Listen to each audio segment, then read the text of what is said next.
My name is Claire Dawson. I'm 35, a single mom of two, living in Portland, Oregon, where the rain never seems to stop, and neither does the weight of responsibility on my shoulders. People always described me as the dependable one, the glue, the fixer, the person who quietly picked up the pieces whenever someone else dropped them. And for years, I wore that like a badge of honor, telling myself it meant I was strong, that I was good, that someday my family would finally see me not just as their safety net, but as their daughter, their sister, their equal. But standing in that hospital room with IV lines running into my arm and monitors beeping around me, I realized something that gutted me more than the pain in my abdomen. I could vanish tomorrow, and it wouldn't change their routines one bit. My family, the very people I had carried for years, hadn't even blinked when I begged them to watch my children while I went under the knife. It wasn't always like this. Or maybe it always was, and I just refused to see it. I think back to the first time I rescued my sister Samantha. She was 22, drowning in grad school tuition she couldn't pay. She called me in tears, saying she'd have to drop out if she didn't come up with several $1,000s by the end of the week. I was 25, working double shifts at a coffee shop and an admin job scraping by myself, but I sent her the money without hesitation. I told myself it was an investment in her future. That's what family did. You stepped in, you sacrificed, you lifted each other. I bailed out my younger brother Ethan twice when his credit card debt spiraled. The first time I chalked it up to youthful mistakes. The second time I told myself he'd learned his lesson. He never did. When winter hit hard a few years ago, my parents' furnace failed. Margaret, my mother, called me late one night, her voice sharp with panic about freezing pipes. Without thinking twice, I maxed out my emergency savings and paid for a new one. My dad, Richard, didn't even say thank you. He just told me it was the least I could do since they raised me. Every time I told myself this was normal, that this was what good daughters did. And maybe that's why when the ER doctor said I needed emergency surgery, my first thought wasn't about myself at all. It was about Noah and Emma, 10 and 6, my whole world. Their father had been gone for years, a ghost who vanished after promising he'd try harder next time. There was no next time. It was always me, only me. And I'd made peace with that because I believed deep in my bones that my family would be there if something happened to me. So from that hospital bed with my stomach on fire and my vision blurring, I pulled out my phone and typed a message into our family group chat. My thumbs shook as I wrote, "Please, I just need someone to stay with the kids for a couple of days. I'm going into surgery." I didn't cry. I didn't beg. I figured it would be enough. Samantha was the first to respond, not with words, but with a photo. A looping boomerang of her twirling in a floral dress at a winery glass of rosé sparkling in her hand. The caption, "Week starts now." That was it. No call, no follow-up, just a digital shrug in my face. I saw the read receipts from my parents. Margaret and Richard had opened the message. They said nothing. The silence was so loud it made my ears ring. I waited. An hour. 2. All night. Nothing came. When the nurses wheeled me into surgery, the last thing I saw was the dim glow of my phone screen, that unread group chat sitting there like a wound.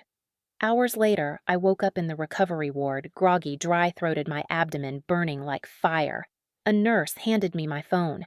My screen lit up dozens of missed calls. My heart leapt until I saw the names. None were from my parents. None from Samantha. Every single one was from my neighbor, Mrs. Chen. Her voicemail broke me. She said she found Noah in the apartment hallway barefoot, asking if she had milk. My kids had been left alone for nearly 2 days. Emma had fallen asleep in a pile of laundry. Noah had tried to microwave frozen chicken nuggets without even removing the plastic wrap. I just sat there staring at the sterile white wall across from me, the beep of the heart monitor marking every second I refused to cry. It wasn't my family who came. It wasn't my mother, my father, or my sister. It was my cousin Melissa and her husband Daniel. They dropped everything, drove 2 hours from Eugene, stocked the fridge, packed lunches, braided Emma's hair, walked Noah to school. They never asked for thanks. They never asked for money. They just showed up. Meanwhile, Samantha kept posting selfies, oversized wine glasses, hashtags like "Tsao blessed" and "Tsao family time." Margaret liked every photo. Richard commented little hearts. No one asked about Noah or Emma. No one even acknowledged my message. Those 3 weeks in the hospital blurred into each other, pain meds knocking me out, fluorescent lights buzzing overhead, the world shrinking to a sterile white cube. But even in that haze, I felt it sharp and clear as glass. My family had left me. Not just forgotten, not just distracted, they chose not to care. And in that silence, something inside me shifted. I woke to the soft buzz of fluorescent lights and the harder buzz of my phone trying to claw its way into consciousness with me. 68 missed calls stacked like a skyscraper on the lock screen, and above them a Venmo request blinking in a quiet blue $2,600 urgent. No greeting, no, "How are you, Claire?" Just a number and a typo, as if urgency could be spelled wrong and still demand my pulse. The rain outside had turned the hospital window into a blurred watercolor gray on gray Portland, doing what Portland does. For a minute, I watched drops race each other down the glass and tried to pretend the ache in my abdomen was the only thing I had to manage. But the truth sat beside me on the tray, a paper cup of melted ice chips, a folded discharge pamphlet, and my phone glowing like a small, impatient god. I tapped open the family thread. Nothing, the message where I'd begged for help still there, still read. Then I opened the payment app again, as if the request might transform into a question, into concern, into anything human. It didn't. When I answered the next call from Margaret, she didn't even inhale before launching into it. "Ethan's car died," she said, tone clipped like I'd kept her waiting. "He can't get to class or his shift. We need 2,600. Today." You know how these things are. The way she said "we" made something in me harden. I listened for a beat, waiting for the part where she remembered I was lying in a hospital bed with stitches and a morphine button. Waiting for the part where she asked about Noah or Emma. Waiting for any sign that she understood the math of abandonment. There was only the sound of her bracelets clicking into the receiver, impatient. "No," I said. It wasn't loud, it wasn't mean. It just dropped into the room with the weight of a stone, and for a second even the monitors seemed to reconsider their beeping. Margaret didn't. She sucked in air like she'd been slapped. "Claire, don't be dramatic. Money has gotten to your head." "We raised you better than the last furnace," I said quietly. "The one I bought." My voice surprised me, steady, almost calm. "The tuition payments, the credit cards, the winter you asked for my tax return because it might help your refinance." "That's different," she said, voice sharpening into a mother's scold. "Family is family. We always pull together." I swallowed. The irony burned more than the incision. "I was in surgery," I said. "No one pulled." She hung up before the sentence finished. The rain deepened, tapping the sill in patient fingers. I stared at the ceiling track where the curtain hooked in and out little plastic runners like teeth. I tried to cry, but the tears stuck somewhere high, cooling behind my eyes. When they did fall, they were quiet, the kind that leave salt, but not sound. I thought about Noah's bare feet in the hallway and Emma's hair tangled like seaweed because no one had braided it. I thought about Mrs. Chen's voice on my voicemail, apologizing as if care were an intrusion. Samantha's message came next. Not a text, an Instagram DM, as if the medium could soften the message. "Are you still sending for Tyler's birthday trip? Non-refundable?" "No, hello." "No, how are you?" On her grid, she was wearing another sundress, another glass of something the color of a bruise held up to a sky that wasn't Portland. My finger hovered over the keyboard. I didn't type. There's a special kind of dignity in refusing to enter the room where you're not seen. Within an hour, Richard sent a long text dressed as a history lesson. "All we've done for you was the opening argument. You forget the holidays, the times we watched the kids twice total, the way we included you into bills and burdens I paid without a ledger." The closing statement was a screenshot of a GoFundMe titled "Home Repairs for Retired Parents" and a line we're all pitching in. "You used to have a generous heart."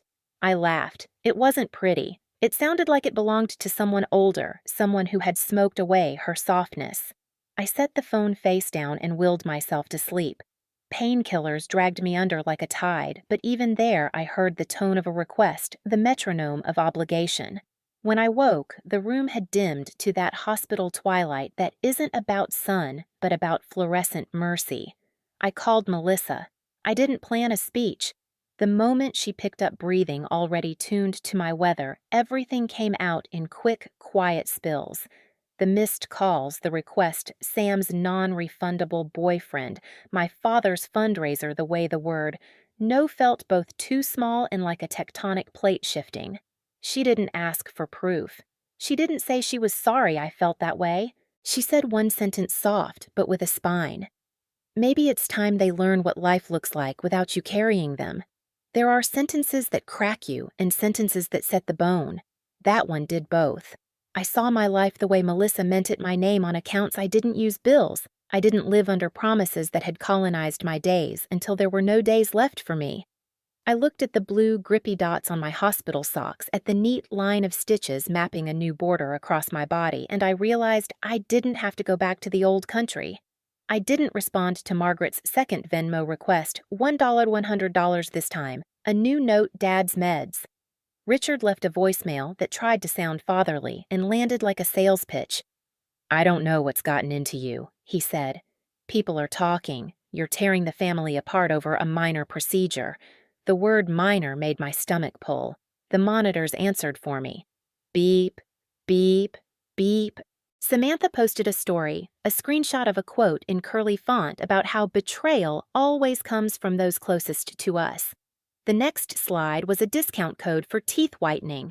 I stared at the two back to back until I couldn't tell which was the ad. Hours blurred the way hospital hours do.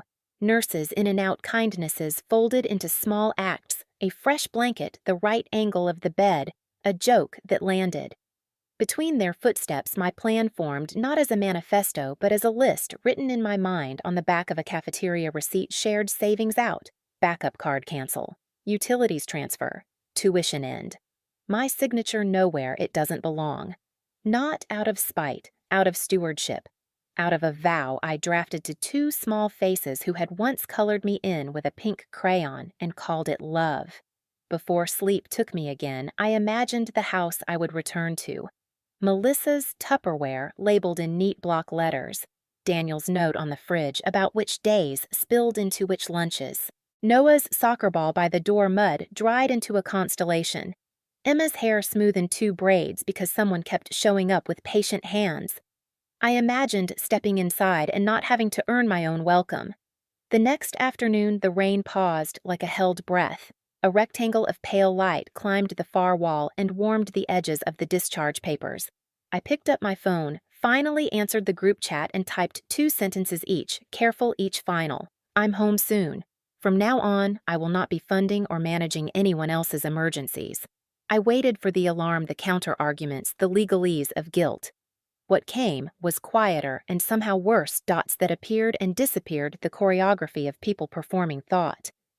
Then nothing. That nothing used to be the river that carried me back to them. This time it was the bridge I walked across. Someone wheeled me to the window so I could see the city before dusk. Portland wore its damp like a good coat. The saint. John's Bridge was a green line against the bruised sky cables like careful handwriting. I pressed my palm to the glass and let the cold teach me its honesty. I didn't feel triumphant. I felt precise. My life trimmed to its borders. My love contained where it belonged. When the nurse helped me sit up to change into my own clothes, I looked at the hospital bracelet cutting a thin path around my wrist and read my name one more time like a vow, Claire Dawson. I slipped it off, folded it into my pocket, and thought, not for the first time, but for the first time with certainty, I am done being their wallet, their weather, their understudy. They can learn their lines without me. Outside, the rain started again, soft and steady. Inside, I learned how to breathe without asking permission. I didn't announce it. I didn't stage some dramatic confrontation. I just went home from the hospital, set my bag on the kitchen counter, and began. The first thing I did was open the shared savings account on my laptop. My name had been on it for so long I'd stopped remembering why. I transferred every cent with my signature attached into an account under mine alone. The screen flashed completed, and I felt a weight I hadn't realized was chained to me loosen just a notch. Next, the backup credit card, the one Samantha used for emergencies that always seemed to look suspiciously like Sephora Hall's luxury candles and concert tickets. I called the bank. My voice didn't tremble once as I closed it. The representative asked politely if I wanted to notify the co-user. I said no. Then the utilities. I had been paying the gas, electric, and water bills for Margaret and Richard's house for nearly 3 years. It had started with a single winter crisis pipes threatening to burst and had somehow become permanent. The companies were almost confused when I called, as if families didn't usually volunteer to bankroll each other's comfort. I asked that all accounts be transferred back into their names. I wrote down the confirmation numbers in a notebook that suddenly felt like armor. Ethan's tuition was harder, not because I hesitated, but because I knew what it would mean for him. I had wired money each semester, telling myself I was investing in his future the way no one had invested in mine. But the truth, he never thanked me. He never even called. His debts multiplied like weeds. He dropped classes when things got difficult. He was never carrying the responsibility I was, and I couldn't anymore. I logged in, canceled the automatic payments, and closed the tab without looking back. I didn't text a word. Not to my parents, not to Samantha, not to Ethan. I didn't explain. I didn't defend. I didn't ask for understanding. The silence was its own language. It didn't take long for them to notice. Samantha went first. I saw it not through a call or a message, but on Facebook. A post of her on the bathroom floor, makeup, smudged like war paint, holding a wine glass, and captioning it with a vague quote, "Some betrayals cut deepest when they come from those you love." The comments rolled in, friends consoling strangers, sending heart emojis. My name wasn't there, but I was everywhere between the lines. Margaret tried another approach, a mass text to the family chat written in a tone that tried to sound wounded but came out manipulative. "Claire has decided to punish us. I don't know why. We're all hurting, but some people would rather abandon family than forgive." She made it sound like I was throwing tantrums instead of recovering from surgery and protecting my children. Richard's message arrived next long as a sermon. Every line was a guilt trip dressed as scripture. "You've forgotten everything we did for you. You're tearing this family apart over a grudge. You're not the daughter we raised." It ended the same way as before, a link to the GoFundMe for their so-called urgent repairs, as if repeating it enough times might hypnotize me into paying. But none of it worked. For the first time in my life, I didn't flinch. I washed dishes with Melissa's casserole dish balanced in the sink, and Noah's laughter echoing down the hall, and I let the phone buzz itself hoarse on the counter. I folded Emma's pajamas fresh from the dryer and slid them into her drawer while another voicemail stacked itself onto the pile. I tucked my children in, kissed their foreheads, and whispered promises that weren't grand but were real. "You are safe. You are fed. You are mine." The next morning, I woke to silence. Not the kind that means peace, but the kind that means a storm has gone online. Samantha's Instagram stories flooded in, alternating between cryptic sadness and glossy brand deals. One day, it was a tear-streaked selfie with words about toxic relatives, the next a sponsored post with discount codes for organic tea. Her hypocrisy was almost breathtaking. Margaret and Richard doubled down by calling distant relatives. Aunts, uncles, cousins I hadn't seen since weddings began texting me confused, saying they'd heard I'd gone unstable, that I'd cut everyone off in a fit of anger. Melissa heard it too. Relatives called her asking if the rumors were true. She didn't sugarcoat it. She told them every word Claire's saying is true. We've seen it with our own eyes.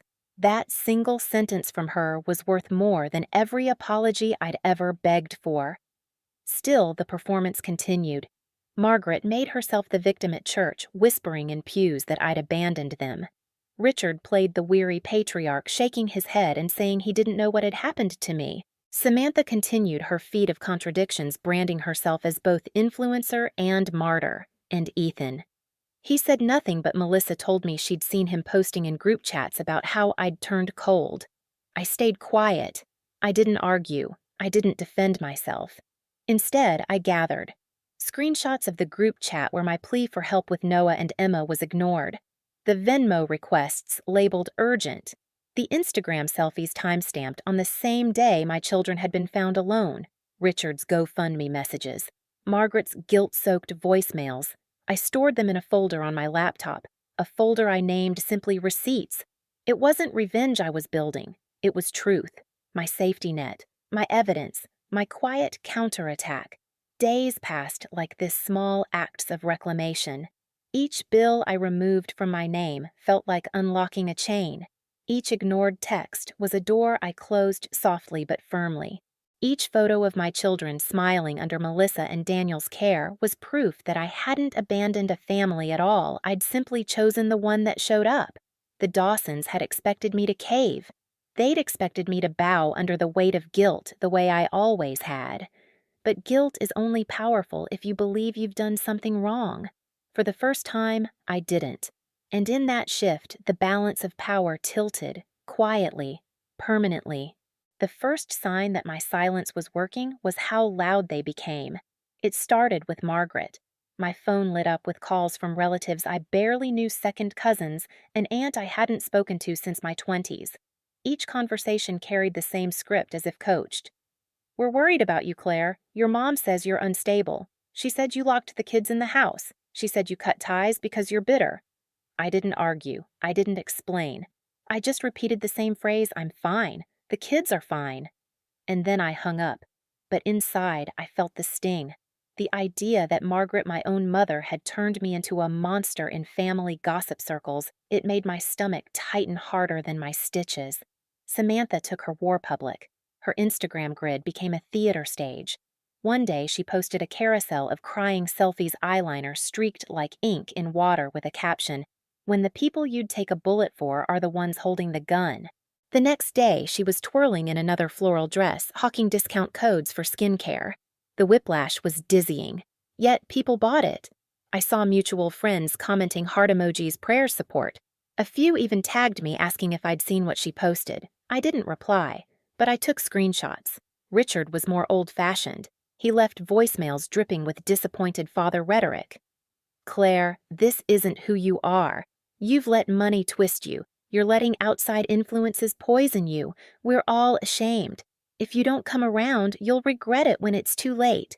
Each message was longer than the last, his sighs orchestrated between sentences like punctuation. But the real shift came when things moved offline. One afternoon, while Noah was at soccer practice and Emma was coloring at the kitchen table, there was a knock on my door. I opened it to see a man I recognized instantly, Tyler, Samantha's boyfriend. The one who once asked if I could spot him $800 for a business idea. He held a folded piece of paper in his hand and smirked like we were sharing a private joke. "I'm here to collect," he said. My throat went dry. "Collect what past commitments," he said, waving the paper. "Sam says you're holding out. She warned me there'd be consequences." My blood ran cold. Emma's crayons rolled onto the floor behind me. I planted myself in the doorway and said as evenly as I could, "If you don't leave right now, I'm calling the police." He smirked again, like he thought I was bluffing, but I didn't blink. Eventually, he tucked the paper back into his pocket and muttered, "This isn't over," before sauntering down the path. I closed the door, locked it twice, and pressed my back against the wood until my heartbeat slowed. Emma looked up at me with wide eyes. I crouched down, picked up her crayons, and said, "It's okay, baby. Everything's okay." But my hands were shaking. That night, I texted Samantha, "Do not ever send him to my house again." She replied 2 minutes later, "You should have expected consequences." I stared at the message until the screen dimmed, then added it to the folder on my laptop receipts. The storm didn't stop there. A week later, Noah's school counselor called me. Her voice was careful, hesitant. "Claire, we received an anonymous tip. Someone said your children were left alone, that you might be unfit to care for them. Normally, we'd have to escalate to CPS, but given the history and how stable things are now." "Well, I wanted you to know." I closed my eyes. "Do you know where the call came from?" "There's a Florida area code," she said quietly. "I'm not supposed to tell you more than that. But you'd know better than me if that means something." I did. My parents' condo. Margaret and Richard had tried to sic CPS on me, the same people who ignored me when I begged for help, the same ones who left Noah and Emma alone, hungry and scared. Now they wanted to paint me as unfit. My jaw ached from clenching. I thanked the counselor, hung up, and sat in the stillness of my living room. Melissa and Daniel were on their way over with dinner. Emma's coloring book was still open to a page of sunflowers. Noah's soccer cleats were drying by the vent. My life was small, but it was steady, and I would not let them steal that narrative. So I started documenting everything with even more precision: screenshots, voicemails, the Venmo requests with urgent scrawled in the notes, Tyler's visit logged with time and date, even the anonymous tip which the counselor agreed to email me as record. I built a digital fortress of truth, every receipt a brick, every lie they spun another reason to reinforce the walls. Meanwhile, Melissa kept hearing the whispers in the family web. Cousins calling aunts, confused people asking if I'd really gone rogue. She defended me every time. Not with rants, but with quiet certainty Claire's telling the truth. We've seen it. We're here. Her words were my anchor. The Dawsons weren't used to this version of me, the Claire who didn't bend, didn't rush in with apologies, didn't buy peace with checks. They pushed harder because they thought pressure would break me. But the thing about pressure, sometimes it forges something stronger. Every ignored call, every smear post, every manipulative voicemail only sharpened my resolve. They wanted me to feel isolated. But I wasn't. Melissa and Daniel showed up with groceries, with laughter, with hands that helped braid Emma's hair, and feet that kicked the soccer ball with Noah. Mrs. Chin checked in quietly, sliding extra cartons of milk into my hands at the corner store. My grandmother Helen even called one night, her voice trembling, saying she was proud of me for finally saying no. I realized then the power struggle wasn't about who could shout the loudest. It was about who could stay standing the longest in the silence that followed. And for the first time in my life, I wasn't afraid of silence. I welcomed it, because silence, I'd learned, can be louder than every performance, every guilt trip, every staged tear. It was the sound of me winning. I used to think confrontation meant screaming matches around the dinner table, raised voices, slammed doors, tears weaponized as ammunition. That was the Dawson family way: create a storm so big that no one remembered the original offense. But the longer I stayed quiet, the more I understood that sometimes the loudest confrontation isn't shouted. Sometimes it's written, documented, laid bare for everyone to see. It happened one night after I tucked Noah and Emma into bed. The house was still except for the hum of the fridge and the faint patter of Portland rain against the windows. Melissa and Daniel had just left after dropping off dinner. My phone buzzed again, another Venmo request from Margaret, another voicemail from Richard, another vague Instagram post from Samantha with the word betrayal scrawled across her bathroom mirror. I sat at the kitchen table, opened my laptop, and pulled up the folder I had been building for weeks: receipts. Screenshots of the group chat where my plea for help had been ignored. The Venmo requests $2,600 marked urgent, $1, $100 for dad's meds. The Instagram stories from Samantha's winery trip on the exact day my kids had been left alone. Richard's guilt-drenched voicemails. Tyler's message that consequences were coming. Even the email from Noah's counselor confirming the anonymous CPS complaint traced back to a Florida area code. It was all there. Every choice, every silence, every proof. And for the first time, I realized it wasn't just my burden to carry. It was my story to tell. So I started writing. I didn't use their names. I didn't have to. Anyone who knew us would recognize the characters. I laid out the dates: the night of the emergency surgery, the unanswered message the children left alone, Mrs. Chen finding Noah barefoot and hungry. I wrote about Melissa and Daniel stepping in when no one else did, about the Venmo requests, about the smear campaigns the GoFundMe links the boyfriend at my door.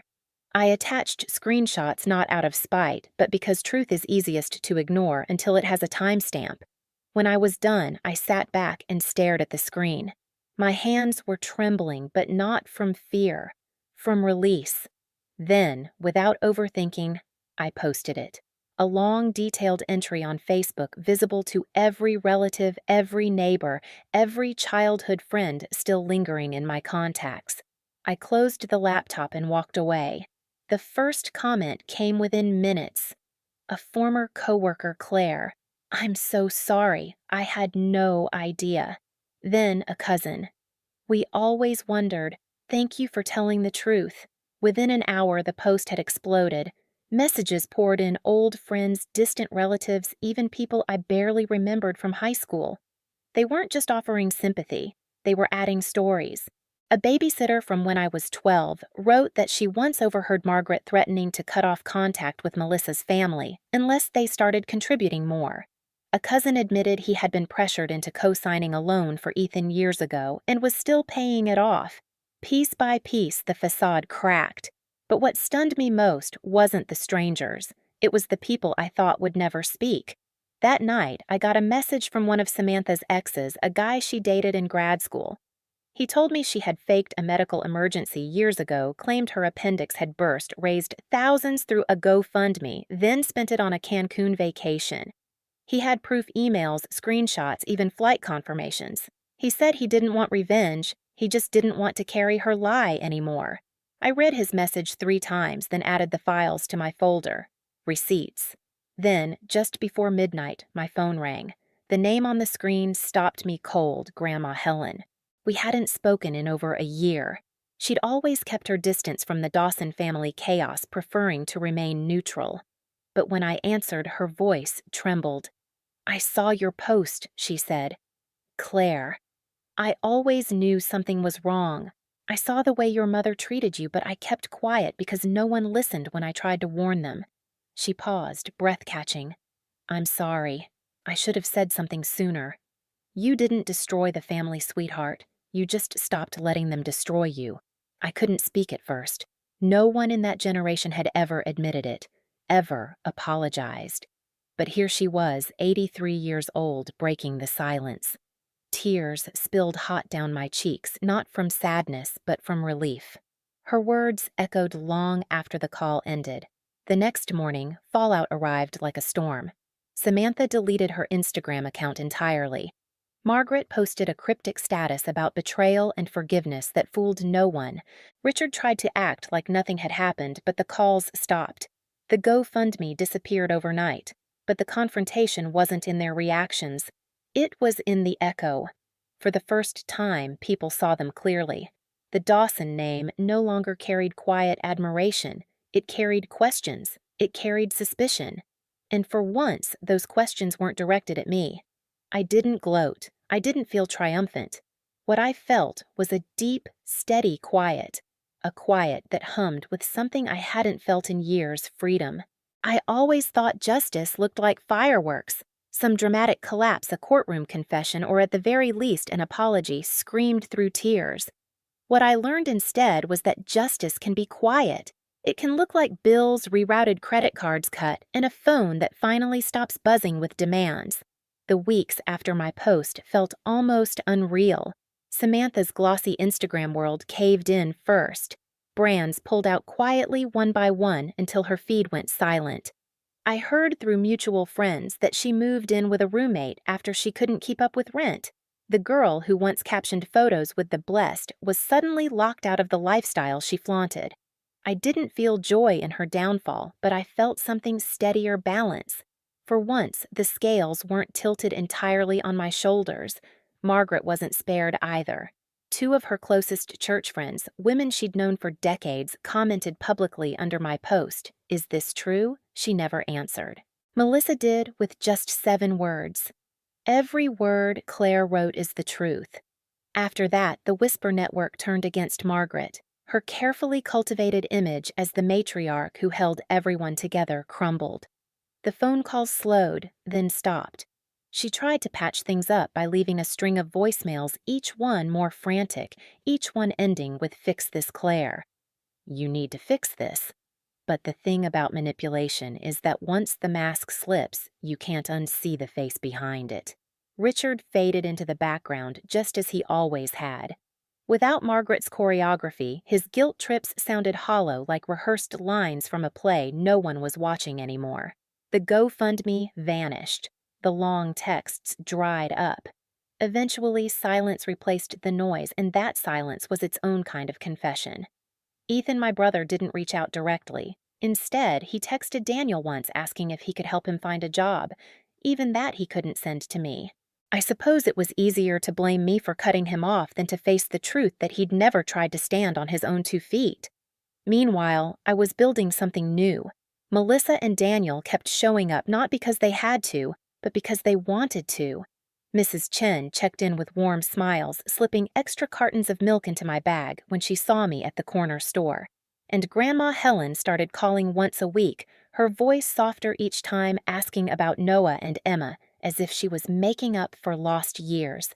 Sunday dinners became our ritual. Just me, the kids, Melissa Daniel, and sometimes Grandma Helen when she felt up to the drive. The table wasn't fancy spaghetti one week, chicken soup the next, but it was full of laughter, of stories of Noah's bad knock-knock jokes and Emma's wild hand gestures as she told us about her day. One evening, as I watched them twirl noodles and giggle, it hit me this was family. Not the last name, not the bloodline, not the people who took without giving. Family was who showed up. The real poetic justice wasn't in my parents' struggles or Samantha's collapsed influencer dreams. It was in the way my children began to breathe easier. Noah started drawing again pictures of our house with Melissa and Daniel in the frame and me always beside them. Emma, who had clung to me at night after the hospital, began sleeping soundly, whispering safe in her dreams. That word landed heavier than any apology I never got. With the space cleared, I started thinking about myself again. I enrolled in an online business course, something I'd put off for years. I opened savings accounts for Noah and Emma with money I had safeguarded from the old property account. For the first time in over a decade, I wasn't broke scrambling or drained by someone else's emergencies. I was building, slowly but for us. And then one afternoon, a letter arrived. No return address. Inside a single sheet of paper, handwritten. "We didn't know what we had until you were gone. We're sorry." I didn't need to guess who sent it. I folded the note, carefully slid it into a drawer, and closed it. Not out of bitterness. Out of peace. Because I no longer needed their words to define me, validate me, or heal me. I had already done that for myself. Poetic justice, I realized, isn't about revenge. It isn't about watching someone burn. It's about finally walking away from the fire, knowing you don't have to keep standing in the smoke. 3 months after the surgery, I stood in the kitchen with the window open. Portland rain washing the streets outside. Emma was at the table coloring sunflowers, Noah was sprawled on the floor building towers out of Legos, and I was sipping coffee that tasted like more than caffeine. It tasted like freedom. The Dawsons weren't gone from the world. They were just gone from mine. And for the first time, that absence didn't feel like loss. It felt like air. Have you ever felt abandoned by the very people who were supposed to love you? What would you have done if you were in my place? Walk away or give them one more chance? Tell me your story in the comments below. And if you connected with mine, don't forget to like this video, subscribe, and hit the bell so you don't miss the next chapter.